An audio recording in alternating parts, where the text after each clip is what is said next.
check with every single word, with Right. meaning. What's the halacha on Shabbos when you make the bracha of hamotzi? At what point do you take the covering off the challah? Oh, I saw here and here. I saw So- people, they keep it. I saw people take it out. I'm taking it out. No, well, you have to cut the bread, no? So do you keep the cover on till after the bracha of hamotzi? When you hold it, do you still keep it on? Do you take that? Do you or let's ask another question. When you have a lot of people at your meal, and everyone has a challah in front of them, does every challah have to be covered? No, I see. Maybe, When yeah, maybe yes. when you have you're in shul, and you're not making hamotzi on all the challahs in the shul, you have a few challahs, and there are many other challahs on the table. Do you make this cover? Everyone has to cover their challah when you're making kiddush. How does it work? And what about if you're not having challah at all? You're just having cake. You have to cover the challah too, or only cover the cake? You cover all the cake? How does it work? So I saw an incredible class today by Rabbi Meir Ashkenazi, the Rabbi of Chabad. He discusses a very, very fascinating class. There's a son. Is the previous rabbi's son. Yeah. There's a whole dynasty of Ashkenazi Rabbanim. Yeah. His father passed away on the 24th day of Tevis. His grandfather, and he started his job, like Gesund, on the 24th day of Tevis. His grandfather passed away on the 24th day of Tevis. So his father started that day job then as well. And 3 generations, all of 24th of Tevis. 3 generations. Wow. Anyways, so amazing class. So basically what he explains is like this. There are 3 reasons why we cover the challah. Reason number 1 is because we want to we usually cover the challah is because in the time of the Talmud they had these little tables they would keep in the kitchen, let's say, and when it came the time of the meal, they would bring the little tables out to the Shabbos meal. So it looked like you brought the meal out in honor of Shabbos. So after you make Kiddush, after you connect with Shabbos, you celebrate Shabbos, then you bring these little tables out to show we're celebrating, so that these tables, these food on the table, is here in honor of Shabbos. Nowadays we have big tables. We don't have little tables in the kitchen. We have everything on the table. So in order to show that this challah is here for the honor of Shabbos, we cover it during a Kiddush in order to highlight that we're bringing it. It's as if it wasn't here before, and now it's here. And why is it here? It's here in honor of Shabbos. That's the purpose of covering it, in order to highlight the why is this here. It's honor of Shabbos. The halacha is you're supposed to put the challah, you're supposed to prepare for Shabbos, put the challah on the table before Shabbos starts. And so in order to show that this is here for the sake of Shabbos, since we mentioned in Kiddush the celebration of Shabbos, we keep it covered until the Kiddush is over. That's one reason given.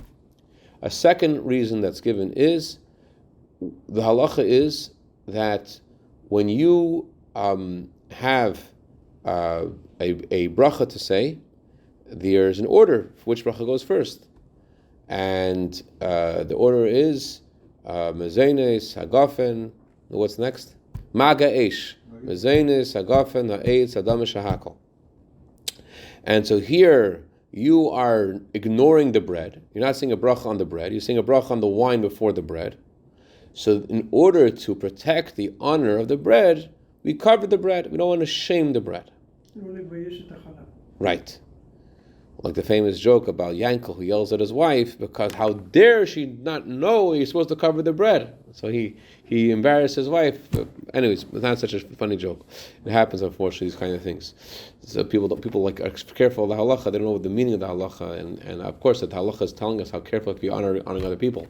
Anyways, so why is the challah embarrassed? Seemingly the challah shouldn't be embarrassed. Why shouldn't the challah be embarrassed? Because you're not allowed to eat before Kiddush. Since you're not allowed to eat before Kiddush, so the challah is not, you can't eat it. It's not like you're ignoring the challah. You can't eat it before you make Kiddush.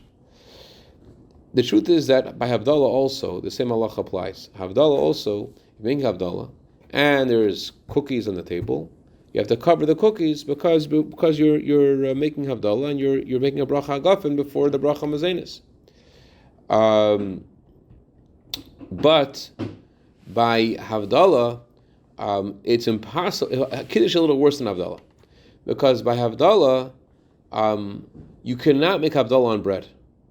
You could make Kiddush on bread. So here you're deliberately not making Kiddush on the bread, this is technically kosher to be used for Kiddush, and you're ignoring it the whole week. The bread is king, and now the bread is ignored, and therefore in order to protect the honor of the bread, you're protecting the honor of the bread. Why can't we make Kiddush on the bread? That's a question. Why don't we make Kiddush and that's why, yet you can't eat before Kiddush, but that itself is a problem. Why are you making Kiddush on the wine, not on the bread? And it's not, and you really could. In other words, by Havdalah, you can make Havdalah on the bread, but here you could and you're not. So it's kosher. If you don't have wine, you can make Kiddush on bread, and here you're not making Kiddush on bread. And so the question is, why aren't you? So in order to protect the honor of the bread, we cover the bread. There's a third reason that's given. The third reason that's given is that when Hashem gave us the man had dew on the bottom and dew on the top, and since there was dew on the bottom, dew on the top, therefore there has to be a tablecloth underneath the challah and a tablecloth on top of the challah.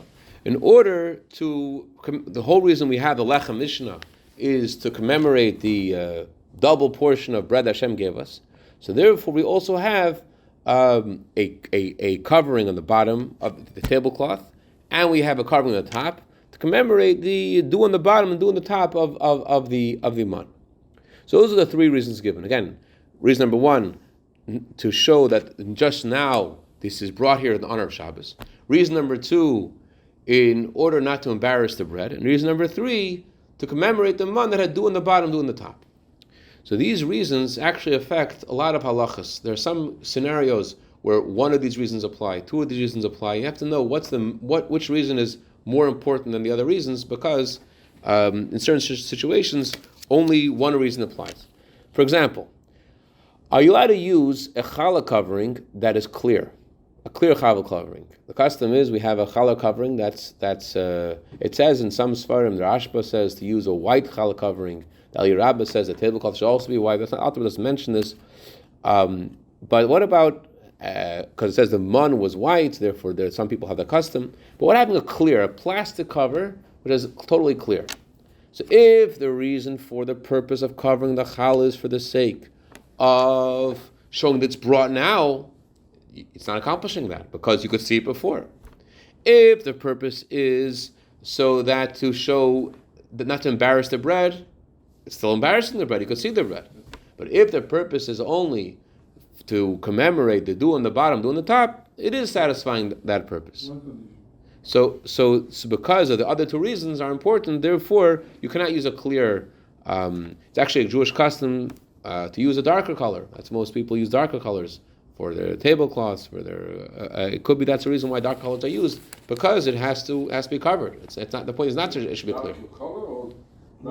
It shouldn't be see-through. That's all. That has to be. But it could be that's also why we don't follow the custom of the Al Rabbah to use a white tablecloth. On the contrary, the emphasis is that it shouldn't be seen. Not. In other words, it could be. That's the reason for the custom. That's what Rabbi Ashkenazi said. But you're right. It's achieved the same way, whether it's white or it's not white. It's opaque. So many people do use white. I mean, I didn't see a reason. No, the Al Rabbah, the Rashba says to use white, but we don't. So it could be the reason we don't is because the point is either the point is not that what it looks like. The point is that it's dark and it's not seen. It's either way. It's some people using the black one. Okay. It's before the Alter Rebbe passed away. The Alter Rebbe's brother, the Mariel, said that the Alter Rebbe retracted one of the halachas that he wrote in the Shulchan Aruch, and he followed another opinion. What was the other opinion? The halacha is in Shulchan Aruch that in order to do the mitzvah of Lechem Mishnah on Shabbos, you have to use hametz. You cannot use mezainis. But the Mariel said the Alter Rebbe retracted this, and he maintained at the end of his life, before he passed away, that you could make hametz. You could be yoytze Lechem Mishnah with mezainis. How you yoytze Lechem Mishnah with mezainis? So you have to have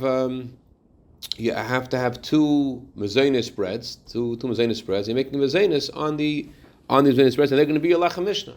So if they are your Lechem Mishnah, do you have to cover them?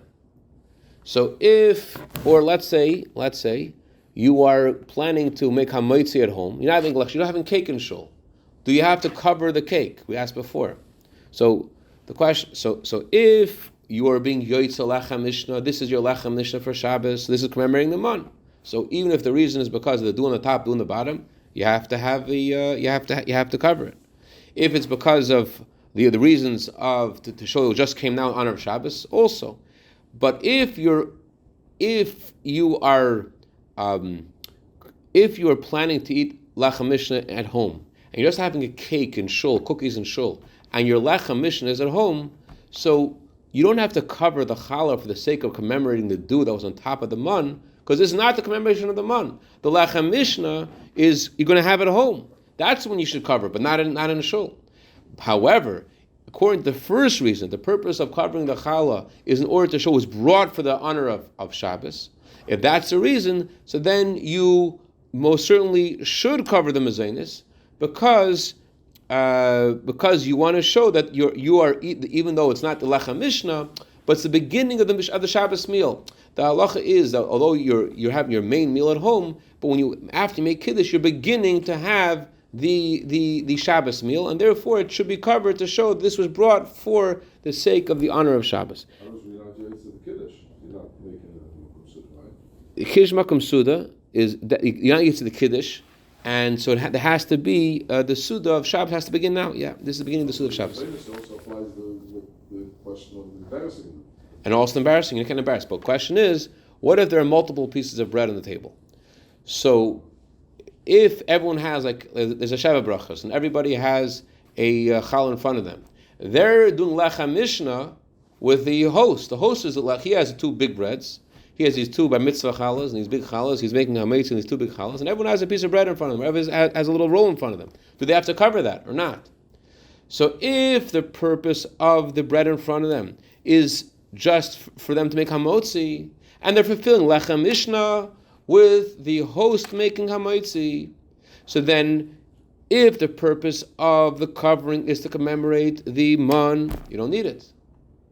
If the purpose is to show it's brought for the honor of Shabbos, you do need it.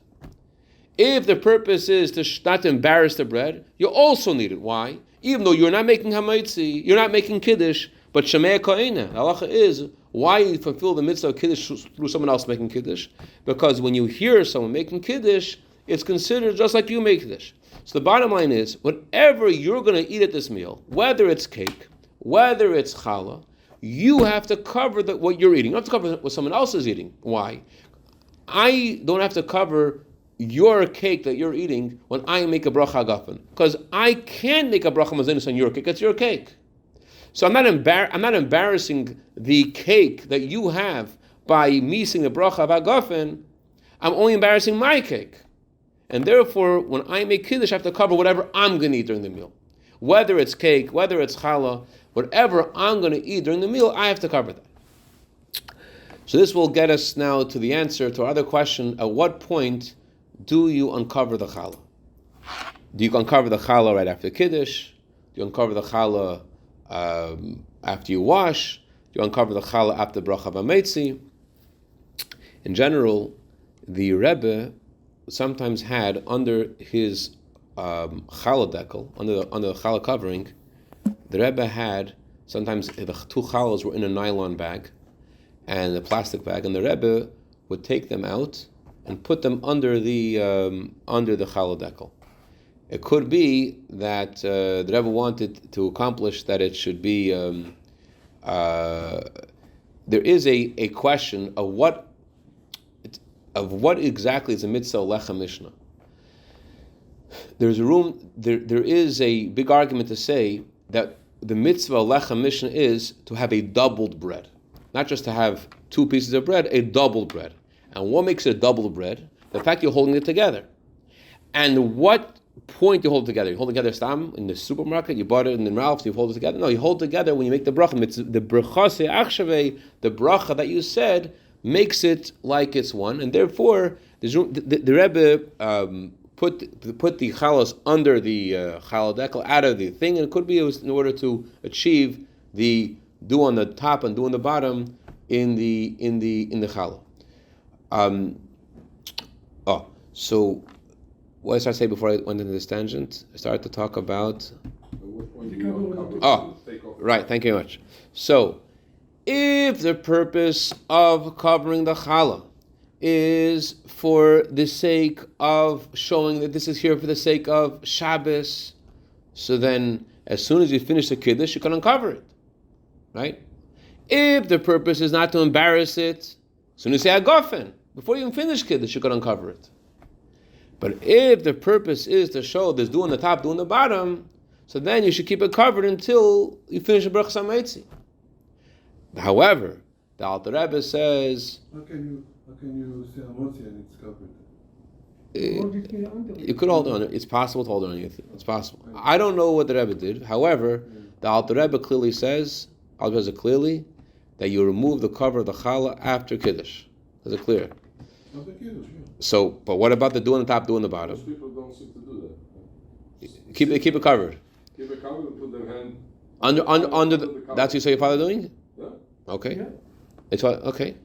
So according to so the Alter Rebbe clearly says you remove it after kiddush, but it could be that the Alter Rebbe is saying this as far as because the halachic obligation. The Alter Rebbe mentions the three reasons, but the reason of embarrassing the bread he doesn't mention the context of kiddush. Mentions the context of Havdalah. The reason of the doing the top, doing the bottom, he mentions that also in the context of why there should be a tablecloth. But the main reason, according to Alter Rebbe, is in order to show that it was brought in honor of Shabbos. And since that was the main reason, so therefore, according to Alter Rebbe, it's sufficient to cover it during Kiddush. After Kiddush, you could already uncover it. But because that's the halachic motivating factor. But I don't know what the actual custom is. If you say that's the custom of you saw it by your parents, then that's a good enough. That's a pretty strong thing. But I don't know the official minhag. It seems like with the Rebbe, I said before, no, the Rebbe put the chals underneath it. Could be the Rebbe held by Hametzi also. Any questions, comments? I think that this father will take the covering over to all the challah together. They take off the covering to help lift it up. That's Friday. Yeah. So if you have like a sheva brachot, you see? Yeah. So everybody has one Yeah. or two Let's say they could be Yetz Lechem Mishnah by the host saying Lechem Mishnah. by the host. You don't have Shabbat on Shabbat? Sheb Brachos on Shabbos. Sheb Brachos on Shabbos, so there's Lechem Mishnah. So Alter Rebbe says in two places about being Yetz Lechem Mishnah. In one place, the Alter Rebbe says, what connects you to his Lechem Mishnah? So the Alter Rebbe talks about this in laws of Pesach, and the Alter Rebbe talks about the laws of Kiddush. Regarding the laws of Pesach, the Alter Rebbe says that you don't have to give out from your matzah to your family. Why? Because they fulfill the obligation of Lechem Mishnah, because they are yoytze, the bracha of Hamoitzi, with your bracha. Since your bracha is for them, they answer Amen to your bracha, they're connected to your Lechem Mishnah through saying Amen. The problem with that explanation, that's what the Rebbe says there. However, we don't do that. The Rebbe said that in order there shouldn't be interruption between the bracha of Hamoitzi and Hamoitzi, everyone should say their own bracha of Hamoitzi. And so therefore the bracha that was done by You're talking about Pesach, you're talking about in general, the whole year it shouldn't be Yetz HaMeitzi from the one who's making the bracha. You should make your own bracha of HaMeitzi. So then, what connects you to his Lechem Mishnah? So there's another, I think another part of Shulchan Aruch in Reishayin Gimel, Tafayin Gimel, as well, Alter Rebbe talks about laws of Pesach. I think Reishayin Gimel, Alter Rebbe says that if you hear the person say the bracha and you eat from his challah, it's considered like your Lechem Mishnah. So he says two things. Not that you're yoytze from the bracha. You heard the bracha. And it could be the fact he said the bracha while he's holding the challah, and that's how he makes the challah into a Lechem Mishnah. And you heard the bracha then, when it establishes Lechem Mishnah. And you ate from that challah. So then, with both those conditions, you can be considered part of his Lechem Mishnah. But what if you don't eat anything from his challah, and you weren't yoytze to the bracha? So then it would seem you have to have your own challah. There is something that brings about just the fact that there was challah on the table, Lechem Mishnah was done on this table. That already is sufficient for the whole table. If someone comes later to Kiddush and there was challah that was served at the table before, I don't know if that's the conclusion, but I read such an opinion that just because there was a Lechem Mishnah at this table at one point, then even though somebody comes there later, lechem mishnah was accomplished. But the language of Alter Rebbe sounds like you have to be your yoytze from him. Everyone's a personal obligation to have lechem mishnah, and you have to be yoytze from someone's lechem mishnah. Okay, so getting back to people do like the wish, like you making the moitzi. Put their hands on. Okay, so you shouldn't. You could put your hand on the guy's challah. Nothing wrong with that. But never forget, I was by this meal, and I always know about how the Rebbe says you shouldn't say bracha meitzi earlier until you get it. So there's a guy. He put his hand on the challah, so I thought he was going to say ameitzi. So I told him afterwards, you shouldn't say ameitzi then because the Rebbe says make a meitzi by yourself. He says, "You think I'm a guy?" I put my hand there, but I didn't say the bracha meitzi. What do you think So it could be this idea of putting your hand there. I don't know. That's what this guy thought. I don't know. But the pashtus, on the simple level, you are fulfilling lechem mishnah through his bracha, even though you're not being yetz his bracha, and because you're eating from the same challah. If you're not eating from the same challah, so then. Assuming there's no Indian in doing this. As far as I know. So, like, on Shabbos, let's say you have to cut the lechem mishnah, give it to the people? Or? Yeah.